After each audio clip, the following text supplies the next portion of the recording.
સુરતની પાલિકા સંચાલિત સ્મીમેર હોસ્પિટલમાં શ્વાસ લેવામાં તકલીફ સાથેના 10 વર્ષના બાળકના ફેફસાની સફળ સર્જરી કરવામાં આવી। સુરતની પાલિકા સંચાલિત સ્મીમેર હોસ્પિટલ અને સિવિલ હોસ્પિટલ દર્દીઓ માટે આશીર્વાદરૂપ સમાન સાબિત થતી હોય છે, ત્યારે સ્મીમેર હોસ્પિટલમાં શ્વાસ લેવામાં તકલીફ સાથે આવેલ 10 વર્ષના બાળકની ફેફસાની સફળ સર્જરી કરવામાં આવી હતી। મૂળ આગ્રાના રહેવાસી 10 વર્ષનો બાળક અજીમ તારીખ 18/12/2023ના રોજ 2 મહિનાથી તાવ અને શ્વાસ લેવાની તકલીફ સાથે આવેલું હતું।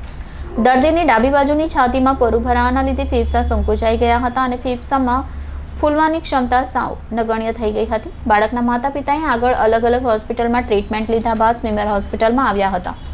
સ્મીમેર હોસ્પિટલના સર્જરી વિભાગ દ્વારા બાળકનું થોરેક્ટોમી પ્લસ ડિકોર્ટિકેશનનું ઓપરેશન પ્લાન કરવામાં આવ્યું હતું। આ ઓપરેશનમાં ફેફસાની આજુબાજુ બનેલા વધારાના આવરક કણોને કાઢીને ફેફસાની ફૂલવાની ક્ષમતાને વધારી હતી। 6 કલાક ચાલેલી આ સર્જરીમાં doctor Archana Nema ma'am, doctor Dinesh Prasad, doctor Mitesh Trivedi, doctor Taral Chaudhary, doctor Sawant, doctor Devang, doctor Anish તથા ડોક્ટર સોનાલી એનેસ્થેસિયાની ટીમ દ્વારા સફળતા મળી હતી। દર્દીને હાલ કોઈ જ તકલીફ વગર રજા પણ આપવામાં આવી છે।